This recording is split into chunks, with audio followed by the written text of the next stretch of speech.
All right. Well, thank you everyone for being here today. I'm hoping a lot of you guys have attended or watched one of Lee's first two sessions where we met, we talked about what it means to set goals and how to see those through. These sessions are going to be a lot more practical, a lot more room for discussion, room for working on your goals and just interacting with each other. Lee's going to walk us through some steps, but the space is really just for us to connect and retouch in on those goals. So we're really excited to have you here. Thanks again, Lee. As always, we love working with you and hearing from you. So I'm going to let you take it away. Thank you, Anna. It's always a pleasure to partner with the whole youth and bring out the best of us in everything we do. How is this team doing Thursday? Triumphant Thursday, tantalizing Thursday. How are you, folks? Okay, I like to see the smiles. Excellent, the thumbs up. So this is going to be very practical, as Anna stated, and it's going to be very productive. There will be no lecture and facilitation, but I will answer questions. So are there any questions at this juncture before we begin and do a deep dive in goal setting? Any questions? I have a question about goal setting. Yes. Is it better to not try to set a goal that you can't truly control the outcome of? In other words, find a way to move towards, set a goal that moves you towards a goal that you can't control. Am I making sense? Yes, you are. I understand the question. Again, it's a very thought-provoking question. And my response to your question is this. If it's a goal, if you are able to conceive it, I would set it. There are many things we may not be able to control in terms of events and things that may intrude on our goal setting ability. But what we can do, we can control our emotional response, and we know how to recalibrate the goal so it still allows us to proceed in a path that allows us to bring an outcome to fruition. So it may not be specifically, ideally, how you set it, but you're always able to accomplish your goal. It may not be in a direct path. It may have to be go to the left, to the right, lateral move, vertical, horizontal. But those are just recalibration steps after you really consider what's needed. It allows you to gather more resources. Maybe those resources are financial, maybe it's training, maybe it is education, maybe it's just pure experience. People say sometimes life happens. I say life is created, and we're co-creators of that space. So if that's something in your heart and in your mental space, absolutely, let's put it down. Okay, thank you. You're very welcome. Any other questions before we begin? Okay, we are all aboard. There's one here in the chat. In the chat, It says, having trouble setting meaningful deadlines for complex goal with many sub-goals. From Terry. Yeah, it is an art form, but it does require a lot of practice. And one of the best things you're going to do is finding out which steps are priority steps. And as they're competing steps, you ask yourself, are any steps contingent or prerequisites to another step? Or can two steps be accomplished simultaneously? So as you go through your list, and remember, this is the first iteration. Tomorrow, you would go back and re-look at this, review it, and see if there's some things you can adjust, modify, or add or delete if it doesn't really make sense to what you're trying to accomplish. And you may need to ask other people about the priority if it's work related or if it's personal. If it's work related, you may have to ask people in the upper echelon if your work is contingent to other assignments and projects. But if it's personal, then you have full autonomy on how you arrange and coordinate those priorities. Thanks, Lee. That's the You're only so other welcome. question in the chat. There's another question? No, that was it for now. Oh, okay. Excellent. We're about to begin. So buckle up your seatbelts on this Space Mountain ride at Disneyland. We are going. So the first step is to state your goal. You're going to get about 5 minutes to write down. So hopefully you have ample paper and a writing utensil, or you have the sticky notes that I recommended. Write down your goal. And just as a friendly reminder, please ensure your goal is SMART, specific, measurable, attainable, relevant, or realistic, and timely. That time has expired for stating your goal. Are we successful in the first step? Let's see. I see a lot of head noddings. Thumbs up, yes, okay. Did you want us to put that in the chat, or just do we have it in our head? Oh, the goal itself? Yeah, we just keep it in our head. Yes, please, just Okay. You can keep it. I would love to entertain all of the goals, but we only have an hour. Thank you so much for asking. So everyone feels comfortable. Okay, I'm just perusing the camera, looking at faces, the expressions, and also looking at the symbols for success. Okay, so we got our goal. It's a SMART goal. So now the next step is to go to the end of your goal, whatever the goal is, whether it's a physical goal, meaning tangible, or a intangible goal. It's abstract, it's an idea. Go to the very end, the destination, and use reverse engineering. Work your way backwards. In this manner, you will consider all things that are necessary, all resources, all steps to allow this to take place, to come to fruition. Okay, about maybe a minute left to complete generating your ideas by using reverse engineering, going to the final destination, to the end, and working your way backwards or to the beginning. About a minute left, team. Okay, team, that concludes that phase or step of the goal setting process. I was just reading the thought-provoking comments in the chat. For me, the fear of failure. So answering it from a very pragmatic perspective, yes, there may be shortcomings to goal setting, but for me, there is no failure.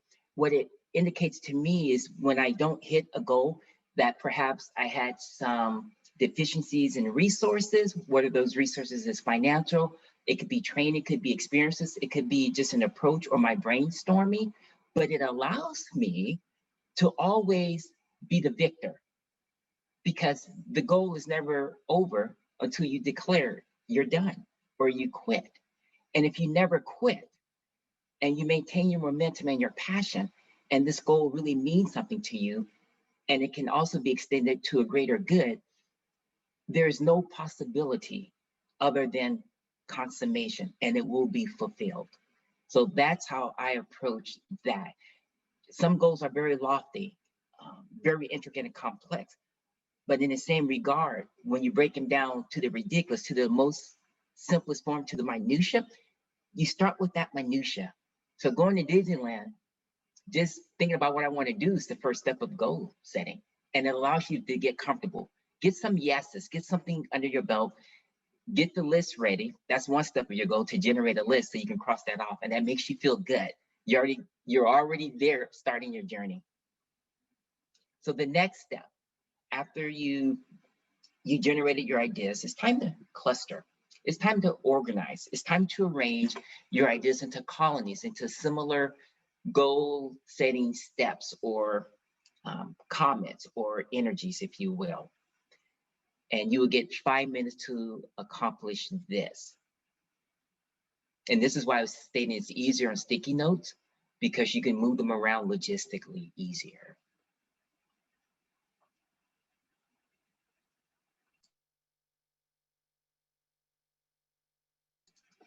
So if I can have your attention really quick, I'm looking at the chat.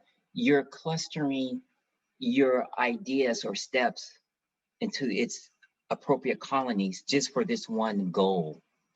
It will be similar to having a chair that you get from IKEA and it's already disassembled, and you put the legs of the chair in one pile, the nuts and bolts in one pile, the back of the chair in a separate pile, and the seat of the chair in a separate pile. So you're separating them into colonies or clusters of similar nature.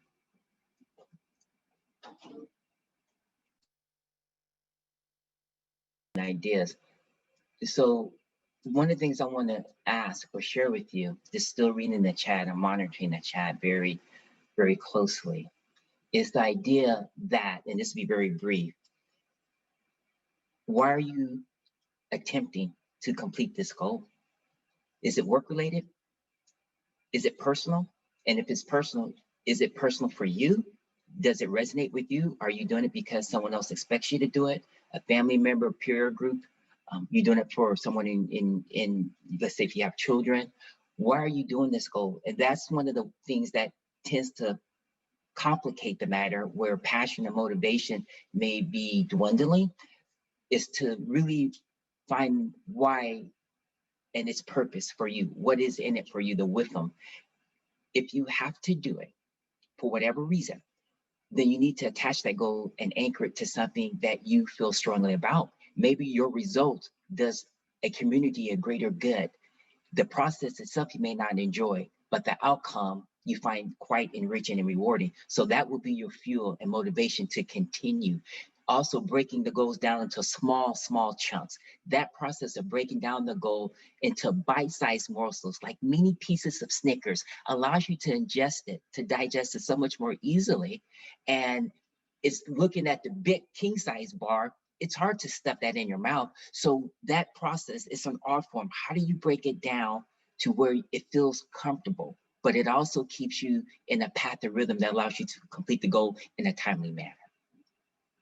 So excellent comments. So now we're gonna go to prioritizing.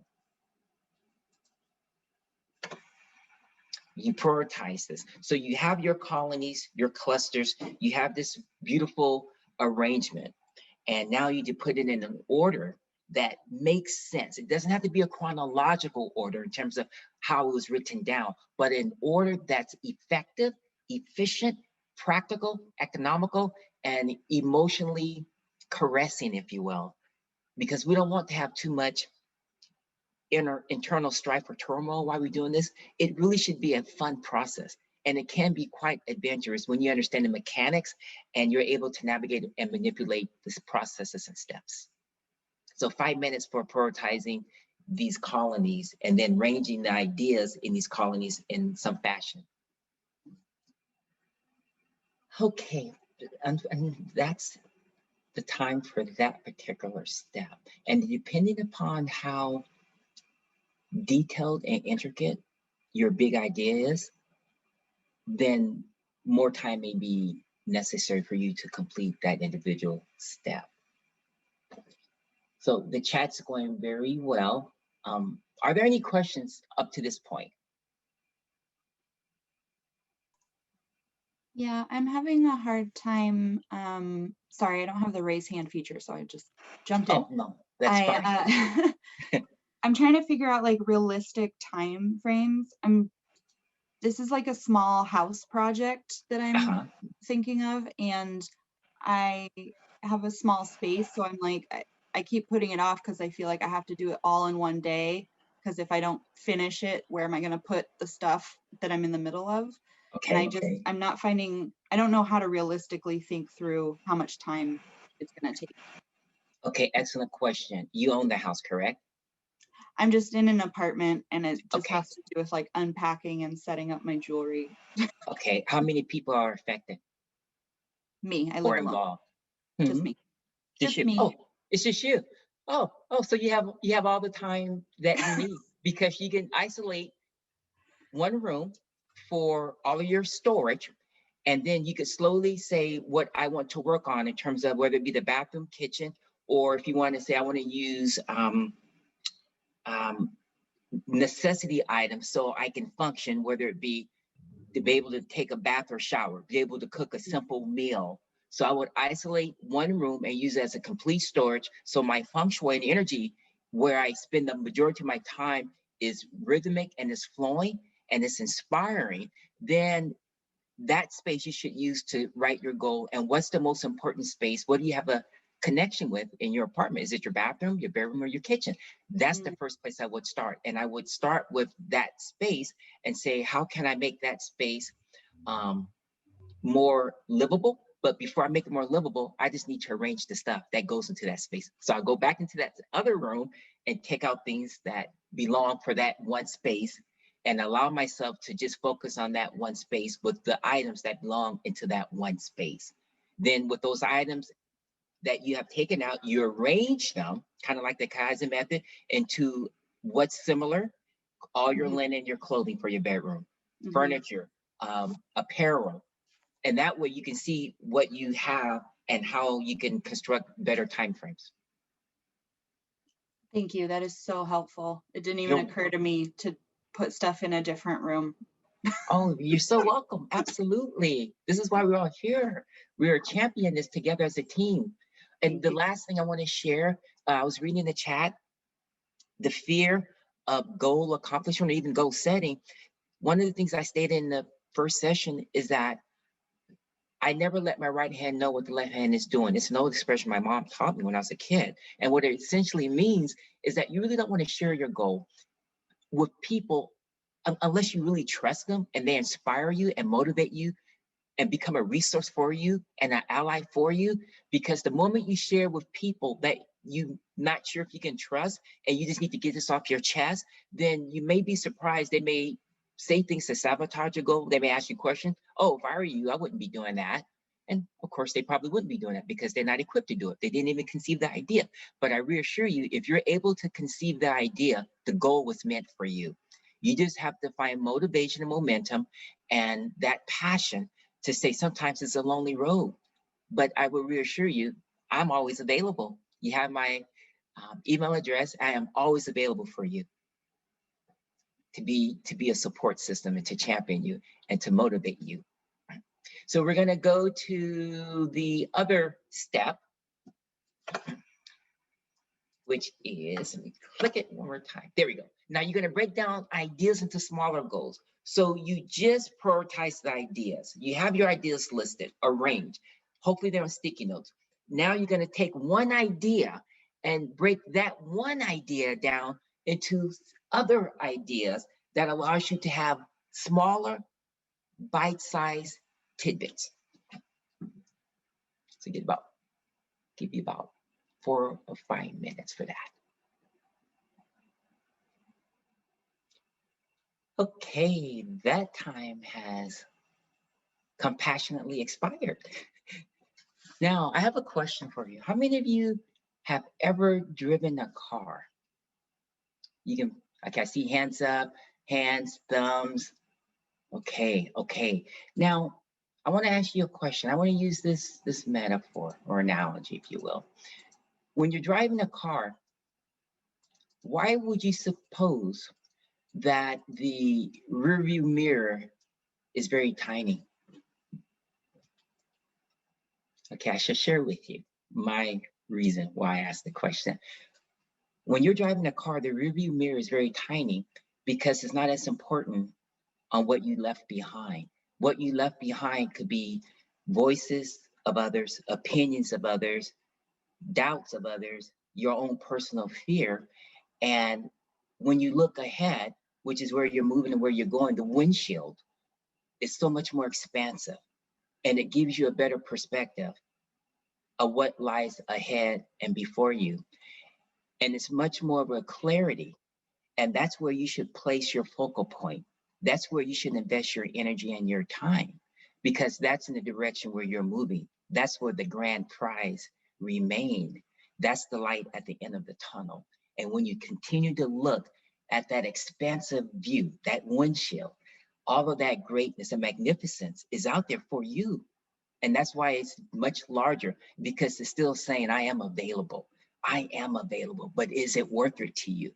Many people like to look behind themselves and use the rearview mirror as a focal point. Even though they're moving forwards, their eyes are on the prize that doesn't exist because they're looking backwards.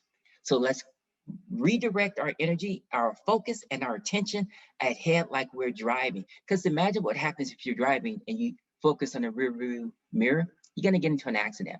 You're going to crash. You're going to delay your goals. And those crashings, delaying the goals is akin to having energies that are not beneficial, that are not fruitful, people's emotions keeping you down, your own self-doubt, low self-esteem, low self-worth, the ability to believe you can't do it. you can do it. That's why it was given to you. Keep your eye on the prize, and I guarantee you it'll be accomplished. So we're going to go to the next step.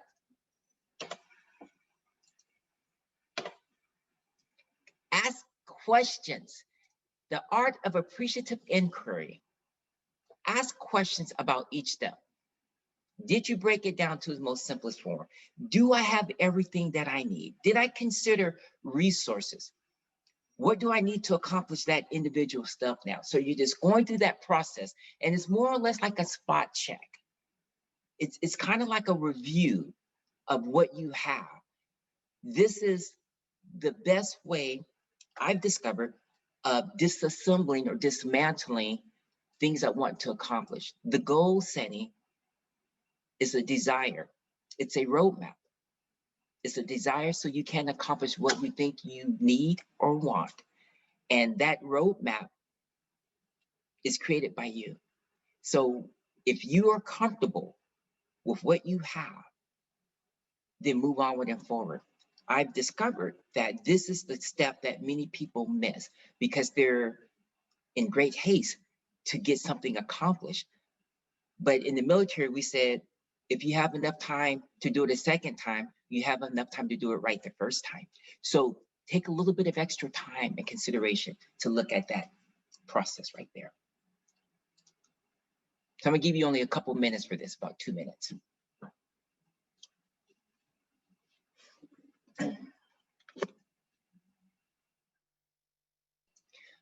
Okay, so that step is completed. And I think I was asked earlier, should you keep the goal in your head? I think it's very, very significant to write all goals down in the greatest of detail because it becomes your instruction sheet for yourself. And when you write it down in great detail, and as you go through these steps, let's say something happens, you have to take a momentary pause. It's much easier to pick back up where you left off. And it's easier to see a global perspective when everything is written down, very similar to a course description or a course syllabus. You already know the end product in this course. You already know what's going to be covered. You can go ahead, you can brainstorm, you can think, you can work on different aspects of this whole picture. So writing it down is going to be key. And that's from experience. Trying to keep into your head, there's a lot of things that would get missed for certain. So the next step is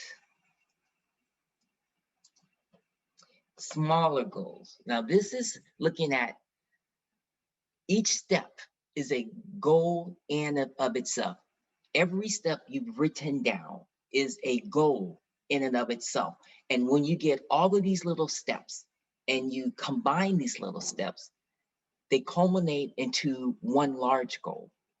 So the ability to break them down into minute form, like the IKEA box that has arrived at your house as a present for whatever reason, you take it out, you look at the instruction, you look at all the material and all the items, and you rearrange it. And then every item in and of itself has a step and is contingent upon other items. So you may decide how you want to arrange the chair. Do you want to put the legs to the seat of the chair first, or do you want to put the seat to the backing of the chair first? How do you want to do that? What does the instruction say? Which seems easier for you? So this is that step, creating the mini goal within itself of every step. This ensures you don't miss anything. This is one of my favorite parts because this is where you do a general review. What do I need to accomplish each step? Again, I'm going back and asking myself, do I need training? Do I need financial support? Do I need revenue? Do I need to collaborate with anyone? Do I need other commodities to allow myself to even do this goal? Do I need opportunities? When you ask what is needed to make this goal come true, what is needed to make that one step come true, this allows you to get to the next phase. This is where things get lost in translation, where things become so lofty, is because the ability to ask the question becomes complicated. And I give you an example. You remember Alexa and Siri? They only provide answers to the questions you ask. It may not even be the answers you want, but it's based upon the question you ask. And then you get upset with Siri and Alexa like it's their fault. So we have to go back and ask the right question, very specific. Alexa and Siri are so specific. If you change one word, it changes the outcome. It changes the answer and the solution. So this is why it's necessary to ask very specific, precise questions to allow the process to take place smoothly and more effectively.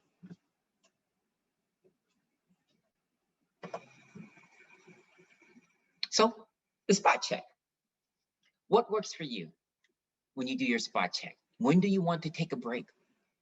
To, as my mom would say, get yourself together. As my dad would say, just to regain your composure. And as I would say, is to practice an internal feng shui. I want to recapture the energy, the motivation, the excitement. Because the moment I lose passion for it, it becomes difficult. It becomes a chore, a task. And I want this to be adventurous. I want it to be like you're still at Disneyland experiencing the magical kingdom.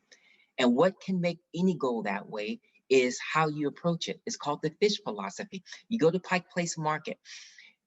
It is an international oasis, a spot, internationally known, of course, and people travel to see other people throw fish around, to throw fish. It's a rudimentary task. It is ordinary.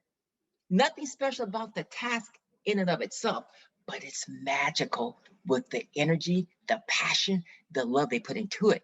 People come from around the world to watch other people throw fish around, and they love it. It is a major tourist attraction because they've decided they may not be able to control the job they do, but they can control 100% on how they do that job, how they make it exciting, how they make it a worthwhile experience, how it allows them to show up every morning because they know who's dependent upon them. They may not get pleasure themselves, but the joy comes of them making other people happy who traveled around the globe to see them throw fish around. That's how you anchor and root something to a greater good, to a higher cause, because you're bringing passion and peace to this planet. And if it was given to you to do, it is given to you to do because it makes a difference on how Gaia receives your energy and how people on this planet receives your energy. And if it's not accomplished, there will be something missing. From that particular viewpoint, from that particular perspective, from that particular flavor. Other people may have a similar goal, but it won't be quite the way you do it. No two songs, no one song sounds the same by any person who sings it. There's always a different iteration, interpretation, voice, and feeling. So now I ask those questions. So we're pretty much finished with the mechanics. And does the goal setting process work for intangible items? I hope you figured that out, because if you had an idea or an abstraction, then the answer would be emphatically yes. And how do you create meaningful relationships with the goal that you have to accomplish? Especially when it's embroidered with fear and a lack of passion. And it's something you must do. And that's where I say anchor and root yourself to something greater than who you are and then what it's for. And this is how we can maintain retention at a job. Because we may say it allows me to put food on my table, and that's important for my family. So I will show up every morning with passion and grace and provide eloquence in everything I do, and that spirit of excellence and intentionality, because it brings food to the table and that makes my family happy. And that's why goals can get accomplished. And when your family is happy, guess what happens? They go into the world and create more joy and happiness for other people in other spaces, in other places. Are there any questions? Let me stop screen share.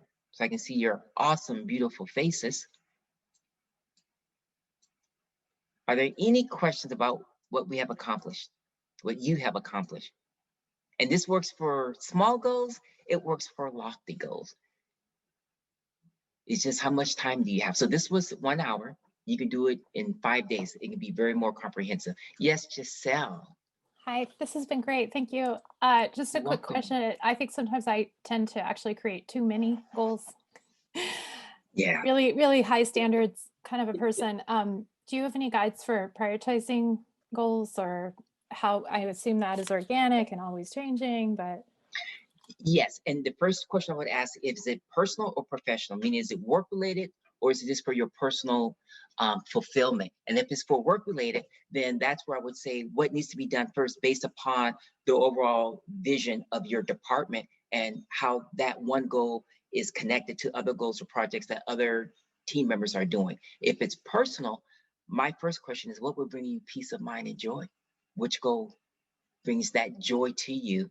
Which one do you have more of a passion for? Which one resonates deeper to your core?